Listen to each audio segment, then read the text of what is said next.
Ko ahiti te maunga, ko Waihirere te awa, ko te Aitanga-a-Māhaki te iwi.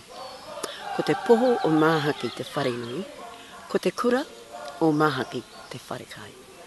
Ko Waihirere te kōhanga reo, ko Ngāti Wāhea me Ngāti Kōhuru o Kuhapu, ko Tākitumu me Horauta, ngā Waka. Ko Pārihi Mānahi te marae. My mum was a big influence in my life. She taught me what I am today. Would have started Kapa Haka at the age of 3. Kapa Haka, was a way of life. I had a few tutors, and the first one was for me was Uncle Bill Kirikiri and Auntie Mihi. Being my first tamararo in Tairāwhiti.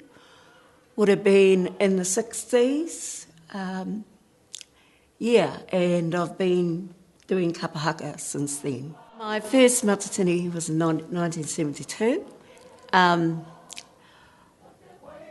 It really was awesome because there was a lot of whanaungatanga around. All the groups knew each other. We competed against each other, but we were all whānau. For me, I thank the people. I thank my cousin, Nen, and Ngāpō, Babuihi, for what they gave me. For me, the tamariki and the kōhanga reo are the future in Kapa Haka.